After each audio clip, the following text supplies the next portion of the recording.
ಇಂದೇ ಡೌನ್ಲೋಡ್ ಮಾಡಿ ಮತ್ತು ನಿಮ್ಮ ನೆಚ್ಚಿನ ಶೋಗಳನ್ನು ಆನಂದಿಸಿ.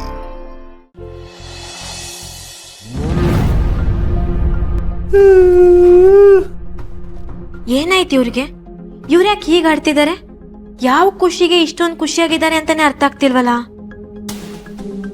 ಇವ್ರ ಅಣ್ಣ ನೋಡಿದ್ರೆ ವಾನ್ ಮಾಡೋದ್ರು, ಇವ್ರು ನೋಡಿದ್ರೆ ಹ್ಯಾಪಿಯಾಗಿ ಸೆಲೆಬ್ರೇಷನ್ ಮಾಡ್ತಿದ್ದಾರೆ. ಒಳ್ಳೆ ಕತೆ ಆಯ್ತಲ್ಲ. ಏನಿರ್ಬೋದು? ಜೈ, ಏನಿದ್ದು ಇಷ್ಟೊಂದು ಖುಷಿಯಾಗಿದ್ದೀರಾ? ಯಾವ ರೀಸನ್ಗೆ? ಇವತ್ತು ನಾನು ಏನ್ ಅನ್ಕೊಂಡಿದ್ನೋ ಅದಾದ್ಮೇಲೂ ಖುಷಿಯಾಗಿರ್ದೆ ಇನ್ನೇನ್ ಮಾಡ್ಲಿ ಬೇಬಿ? ಏನ್ ಅನ್ಕೊಂಡಿದ್ರಿ? ಅದೇ ನಿಮ್ಮ ಅಣ್ಣ ಬಂದು ವಾನ್ ಮಾಡೋಗ್ಲಿ ಅಂತನಾ? ನೋ ನೋ ನೋ, ತಪ್ಪು ತಿಳುವಳಿಕೆ. ಅವನು ಬಂದಿದ್ದು ವಾನ್ ಮಾಡಕ್ಕಲ್ಲ, ಮಂಡಿಯೂರಿ ಸೋಲೊಪ್ಕೊಂಡು ಸಂಧಾನ ಮಾಡ್ಕೊಳಕ್ಕೆ. ಅದಕ್ಕೆ ಅಚ್ಚ ಕನ್ನಡದಲ್ಲಿ ಏನೋ ಅಂತಾರಲ್ಲ ಬೇಬಿ, ಏನು ಏನು ಶರಣಾಗತಿ. ಜಯದೇವ, ನಿನ್ನ ಮುಂದೆ ನಾನು ಶರಣಾಗುತ್ತಿದ್ದೇನೆ ಅಂತ ಬಂದಿದ್ದ. ಓಹೋ, ಇದಕ್ಕ ಇಷ್ಟೊಂದು ಖುಷಿಯಾಗಿರೋದು? ಅದರ ಅರ್ಥ ಏನು ಅಂತ ಅಂದ್ರೆ, ಇನ್ನು ಮೇಲೆ ನಾನು ನಿನ್ನ ದಾರಿಗೆ ಅಡ್ಡ ಬರಲ್ಲ, ಇನ್ ರಿಟರ್ನ್ ನೀನು ನನ್ನ ದಾರಿಗೆ ಅಡ್ಡ ಬರಬೇಡ ಅಂತ. ನಿನ್ನ ದಾರಿ ನಿನಗೆ, ನನ್ನ ದಾರಿ ನನಗೆ ಅಂತ ರಾಜಿ ಸಂಧಾನ ಮಾಡ್ಕೊಂಡು ಹೋಗಕ್ ಬಂದಿದ್ದ. ಅದ್ರಲ್ಲೂ ಇಂಟ್ರೆಸ್ಟಿಂಗ್ ಪಾರ್ಟ್ ಏನ್ ಬೇಬಿ, ಅದು ಅವನ್ ಜೆರಾಕ್ಸ್ ಕಾಪಿ, ಆ ಟೆಡಿ ಬೇರೋ ಪ್ರಿಂಟ್ ಹೊಡೆದಿದ್ದಾನಲ್ಲ, ಅವನ್ನ ಕರ್ಕೊಂಬಂದಿದ್ದಾನ ಜೊತೆಗೆ.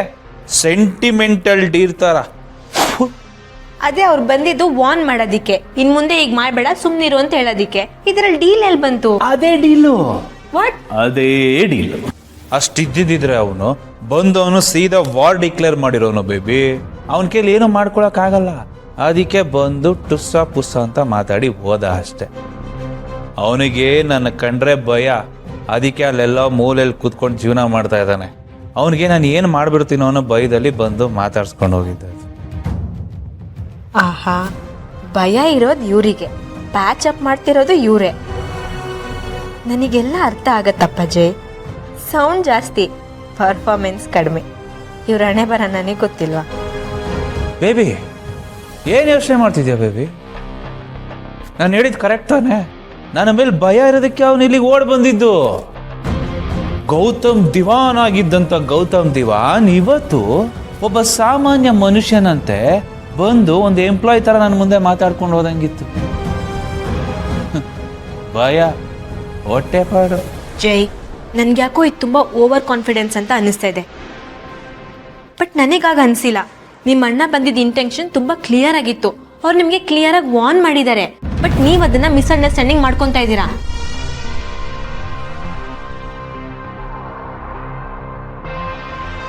ಏನ ವಾರ್ನಿಂಗ್ ನನಗೆ? ನನಗೆ ವಾರ್ನಿಂಗ್ ಕೊಡಕ್ಕೆ ಯಾವ ದೊಡ್ಡ ಪುಡಂಗೆ ಅವನು? ಯಾರೋ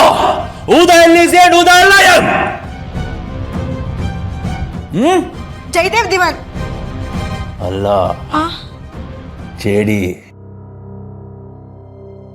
ದ ಗ್ರೇಟ್ ಜೇಡಿ.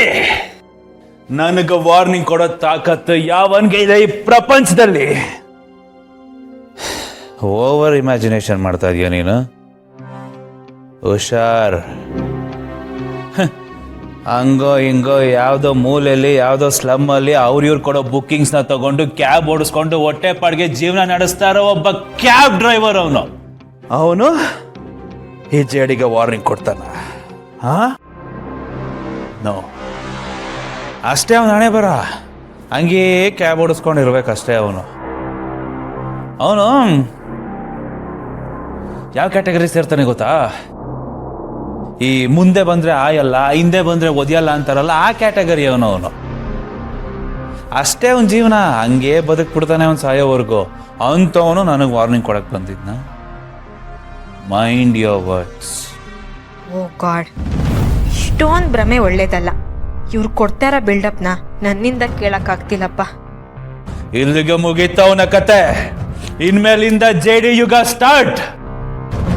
ನೋಡ್ತಾ ಇರೋ ಅವನಿಗೆ ಹೇಗ್ ಬತ್ತಿ ಇಡ್ತೀನಿ, ಹೆಂಗೋ ಅಯ್ಯೋ ಅನಿಸ್ತೀನಿ ಅಂತ. ನನ್ನ ಹತ್ರನೇ, ಅದು ನನ್ನ ಮನೆಗೆ ಬಂದು ಬೇಡದೇ ಇರೋ ಮಾತೆಲ್ಲ ಆಡ್ಬಿಟ್ಟು ಹೋಗ್ತಾನ ಅವನು. ಆ ಊರಿಗಾದ್ರೂ ಅವನಿಗೆ ಯಾವ ರೇಂಜ್ಗೆ ಬತ್ತಿಡ್ತೀನಿ ಅಂತ ನೋಡ್ತಾರ. ಬಂದೆ ತೇಪೆ ಹಚ್ತೆ ಇವಾಗೆಲ್ಲ ಮುಗೀತು ಅಂತ ಹೋಗಿದಾನವನು.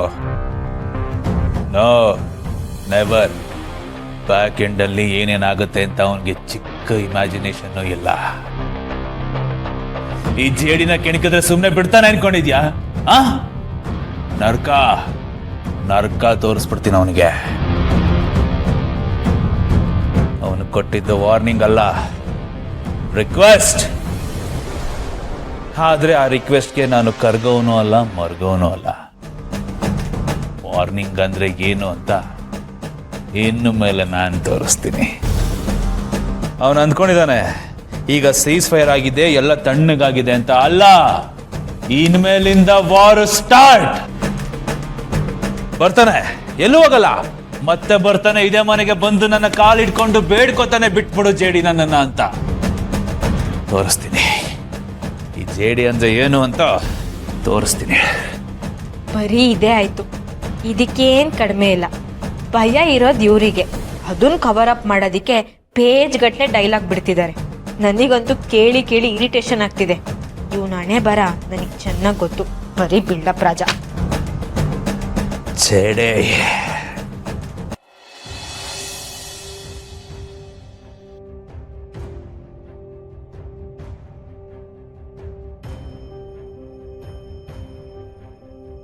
ಅಮ್ಮ, ಏನು ಯೋಚನೆ ಮಾಡ್ತಾ ಇದ್ದೀರಾ? ಏನಿಲ್ಲಪ್ಪ, ನಮ್ಮ ಗುಂಡನ ಬಗ್ಗೆನೇ ಯೋಚನೆ ಮಾಡ್ತಿದ್ದೆ. ಗೆಳೆಯನ ಬಗ್ಗೆನಾ? ಅವನ ಬಗ್ಗೆ ಯೋಚಿಸಕ್ಕೆ ಏನಮ್ಮ ಇದೆ? ಎಲ್ಲ ಸರಿ ಹೋಯ್ತಲ್ಲ, ಒಂದು ಚೆನ್ನಾಗೇ ಇದ್ದಾನಲ್ಲ ಈಗ. ಇಷ್ಟು ದಿವಸ ಹೆಂಡ್ತಿನ ಹುಡ್ಕೊಂಡು ಮಕ್ಕಳು ಹುಡ್ಕೊಂಡು ಅಲ್ದಾಡ್ತಿದ್ದ. ಅವ್ರು ಸಿಕ್ಕರೆ ನನಗೇನು ಬೇಡ, ಅವರೇ ನನ್ನ ಸಂಪತ್ತು. ಜಗತ್ತಿನ ಯಾವ ಸುಖ ಸಂತೋಷನೂ ನನಗೆ ಬೇಡ ಅಂತಿದ್ದ. ಆಯಿತು, ಈಗ ಅವರೆಲ್ಲ ಸಿಕ್ಕಿದ್ದಾರೆ, ಒಂದಾಗಿದ್ದಾರೆ. ಈಗಲೂ ಅವನ ಮನೆ, ಆಸ್ತಿ, ವ್ಯಾಪಾರ ಇದು ಯಾವುದೂ ಬೇಡ ಅಂತ ಅವೆಲ್ಲದರಿಂದ ದೂರನೇ ಇದ್ದಾನೆ. ಹೇಗಿದ್ದ ನನ್ನ ಮಗ, ಅವನು ಈಗಿರೋ ಪರಿಸ್ಥಿತಿ ನೋಡಿದ್ರೆ ನಂಗೆ ಸಂಕಟ ಆಗುತ್ತೆ. ಅದೇ ಕೊರಗಪ್ಪ ನನಗೆ. ಅಮ್ಮ, ಯಾಕೆ ಅಷ್ಟೊಂದು ಯೋಚನೆ ಮಾಡ್ತಾ ಇದ್ದೀರಾ? ಅವನು ಆರಾಮಾಗಿದ್ದಾನೆ, ನೀವು ಜಾಸ್ತಿ ಮನಸ್ಸಿಗೆ ಹಚ್ಕೋಬೇಡಿ. ಇಲ್ಲ ಆನಂದ್, ನನಗಿಂತ ಚೆನ್ನಾಗಿ ನೀನು ಅವನನ್ನು ಹತ್ತಿರದಿಂದ ನೋಡಿದ್ಯಾ. ಅವನ ಬೆಳವಣಿಗೆಯಲ್ಲಿ ಅವನ ಜೊತೆಲಿ ನಿಂತಿದ್ಯಾ. ಒಂದು ಕಾಲದಲ್ಲಿ ನನ್ನ ಮಗ ರಾಜನ ಥರ ಮೆರೆದವನು. ಆದರೆ ಈಗ ಯಾರ್ದೋ ಕೈ ಕೆಳಗಡೆ ಕೆಲಸ ಮಾಡ್ತಿರೋದನ್ನ ನೋಡಿದ್ರೆ ಸಂಕಟ ಆಗುತ್ತೆ. ಅವನು ಹೀಗಿರ್ಬಾರ್ದಪ್ಪ. ಹೇಗಾದರೂ ಮಾಡಿ ಮತ್ತೆ ತನ್ನ ಬಿಸ್ನೆಸ್ನ ಶುರು ಮಾಡೋ ಹಾಗಾಗಬೇಕು, ಅದೇ ನನ್ನ ಆಸೆ. ಹೌದಮ್ಮ, ನಂಗೂ ಸುಮಾರು ಸತಿ ಈ ಥರ ಅನ್ಸಿದೆ. ಅಮೃತಧಾರೆ